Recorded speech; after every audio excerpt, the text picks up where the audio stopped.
Ce livre est une machine, Ah oui. une mécanique implacable qui vous saisit et qui ne vous lâche plus. On parle bien sûr du Tour du monde en 80 jours de Jules Verne. Exactement. Et aujourd'hui, on va vraiment plonger dans la psychologie d'un homme obsédé par le contrôle. Un homme qui a voulu dompter le temps, lui-même. C'est hallucinant. On découvre donc ce personnage, Phileas Fogg, Et on est tout de suite plongé dans sa maison londonienne. au 7 Savile Row, où chaque seconde, mais vraiment chaque seconde, de sa vie est réglée comme une horloge. Et c'est là qu'est tout le paradoxe. C'est l'histoire d'un homme qui ne veut surtout, mais alors surtout, jamais bouger. L'homme le plus sédentaire du Royaume-Uni sans doute. Et pourtant, sur un coup de tête, il va parier la moitié de sa fortune pour faire le tour du monde. C'est complètement fou, non? Et il ne parie pas que 20 000 livres, il parie toute sa vision du monde. Sa conviction que l'imprévu n'existe tout simplement pas. Pour vraiment saisir la folie de ce pari, il faut d'abord comprendre qui est cet homme. Oui, qui est Phileas Fogg? Parce qu'au début, il n'est pas tout à fait humain. C'est le moins qu'on puisse dire. Sa vie, c'est une routine d'une précision qui est presque terrifiante. Une caricature de gentleman anglais, poussée à l'extrême. On apprend qu'il est membre du Reform Club, qu'il y déjeune et dîne chaque jour à la même table. Mangeant les mêmes plats. Il lit le journal, joue au whist, rentre chez lui à minuit. Pile. Aucune variation. Jamais. C'est plus qu'une routine, c'est un algorithme en fait. Et le jour où l'histoire commence, il y a cette scène incroyable. Ah oui, celle qui dit tout du personnage. Il renvoie son domestique, James Forster. Et la raison est sidérante. On a du mal à y croire. Il le renvoie parce que l'eau, pour son rasage, est à 84 degrés Fahrenheit. Au lieu des 86 réglementaires. Pour 2 petits degrés, cet homme perd son emploi. Voilà. Ça nous dit tout de suite qu'on n'a pas affaire à un simple maniaque. C'est autre chose. Exactement. Il n'est pas juste méticuleux, c'est un automate. Verne le décrit lui-même comme l'exactitude personnifiée. C'est ça. Il est le produit parfait de son époque, la deuxième moitié du 19e siècle. C'est l'apogée de l'ère industrielle. C'est un monde qui devient obsédé par la vitesse, l'efficacité, la ponctualité. Les trains, les bateaux à vapeur. Tout s'accélère. Pour la première fois, on a l'impression de pouvoir maîtriser le temps et l'espace. Et Fogg, il est l'incarnation de cette croyance. Sa vie est une mécanique et il est persuadé que le monde fonctionne pareil. Comme une immense horloge dont il connaîtrait le mécanisme. Et c'est pile à ce moment-là qu'arrive le pauvre Passepartout. Le nouveau domestique français qu'il engage ce jour-là. L'ironie est délicieuse. Ah oui, Passepartout, c'est un ancien acrobate, un homme qui a eu une vie de bohème, d'aventure, et qui cherche juste le repos. Il veut un maître casanier, prévisible, pour enfin se poser. Et il tombe sur Fogg. Il pense avoir trouvé le poste le plus tranquille de tout Londres. Le pauvre, il ne pouvait pas plus se tromper. Non. Il croit entrer dans un monastère et en fait il met les pieds dans l'œil du cyclone. Parce que c'est ce jour-là, au Reform Club, que la machine Fogg va complètement dérailler. Cette scène au club, elle est géniale. Ça part d'une conversation banale. On parle d'un vol qui vient d'avoir lieu à la Banque d'Angleterre. Un vol spectaculaire, oui. Un de ses partenaires de jeu, Andrew Stewart, affirme que le voleur s'en sortira. Parce que, je cite, « La Terre est assez grande ». Et là, Fogg, de son ton impassible, réplique froidement « Elle l'était autrefois ». C'est la phrase qui lance tout. Exactement. Il sous-entend que la technologie, les transports, tout ça a fait rétrécir le monde. Il n'y a plus d'échappatoire. Et bien sûr, ça provoque une dispute. Stewart est sceptique. La discussion s'envenime, on sort les indicateurs des chemins de fer, les horaires des paquebots. Et on arrive à ce calcul théorique. Il est désormais possible de faire le tour de la Terre en 80 jours. Stewart éclate de rire. C'est absurde, dit-il. C'est un calcul de bureau qui ne tient pas compte du mauvais temps, des accidents. Bref, de l'imprévu. Le mot qu'il ne fallait pas prononcer. Pour le piquer, Stewart lui lance « Je parie 4000 livres que c'est impossible ». Et Fogg, l'homme qui ne fait jamais rien d'imprévu, et répond du tac au tac. « Je parie 20 000 livres, au contraire, que je le ferai ». Et là, silence dans tout le club. 20 000 livres, c'est la moitié de sa fortune. Une somme colossale. Mais on sent bien que l'enjeu, ce n'est pas l'argent, ce n'est pas un coup de folie. Non, c'est une démonstration. Une expérience scientifique à l'échelle du globe. Il ne part pas pour découvrir le monde, il part pour prouver que le monde est un système clos, prévisible, qu'on peut mettre en équation. C'est le test ultime de sa philosophie de vie. L'imprévu n'existe pas. Et ce qu'il ne sait pas, c'est que l'imprévu, justement, va prendre la forme d'un homme. Ah oui, à cause de ce fameux vol à la Banque d'Angleterre. Scotland Yard est sur les dents. Et la description du voleur, elle est vague. Un gentleman élégant. Et Fogg, Avec son départ précipité, la somme énorme qu'il emporte, il correspond parfaitement au profil. Du coup, un inspecteur, un certain Fix, est envoyé à sa poursuite. Et Fix est aussi tenace et méthodique que Fogg.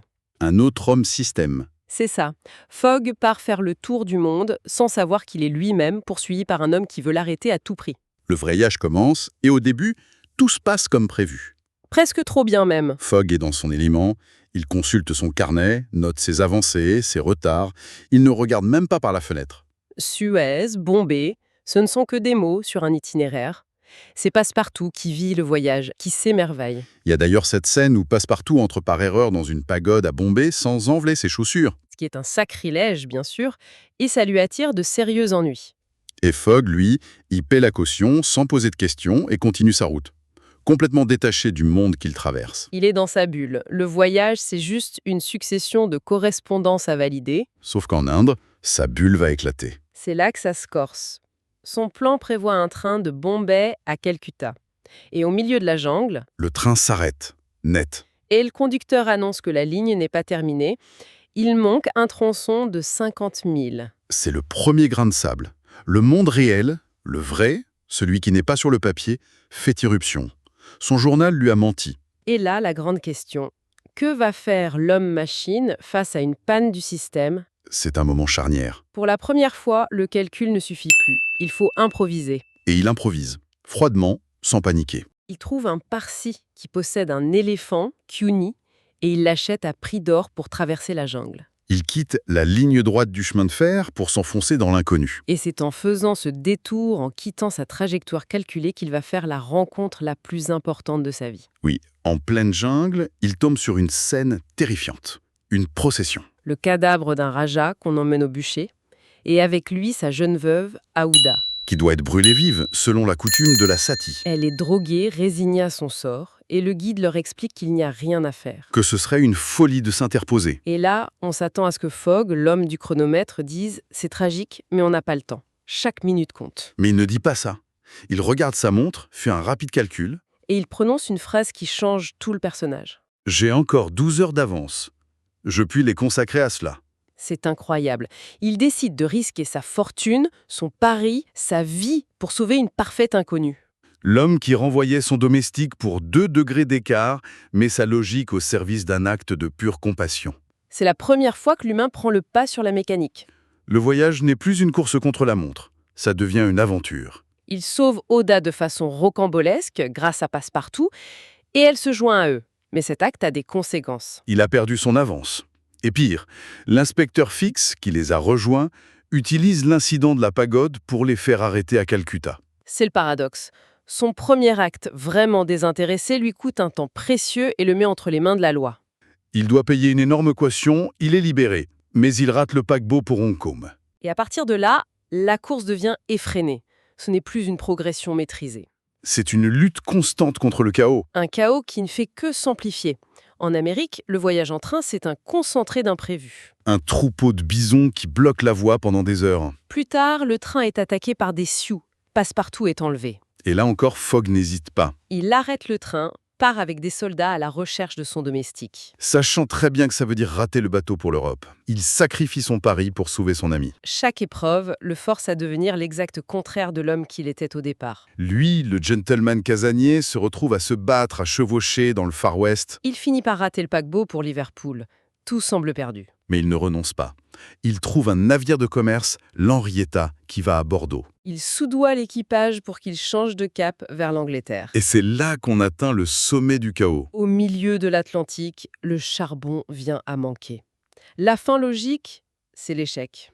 Mais le nouveau Fogg, l'homme de l'imprévu, a une idée folle. Il rachète le bateau à son capitaine et ordonne de le démanteler pièce par pièce. Pour brûler le bois et alimenter la machine à vapeur. Il brûle littéralement son vaisseau pour avancer. C'est une image tellement puissante. Pour prouver que le monde est un mécanisme d'horlogerie, il est obligé de tout casser, de tout détruire. C'est toute l'ironie du roman. Sa prémisse de départ est pulvérisée par ses propres actions. Pour gagner son pari sur l'ordre, il doit devenir un agent du chaos. Le voyage ne lui a pas prouvé qu'il avait raison. Et il l'a complètement transformé. Et malgré tout, il arrive à Liverpool. Mais à peine le pied posé sur le sol anglais, L'inspecteur Fix, qui l'a suivi jusqu'au bout, l'arrête enfin. Il est jeté en prison, les heures passent, il est sur le point de tout perdre à cause de cette erreur judiciaire. Jusqu'à ce que Fix, Penaud, vienne le libérer.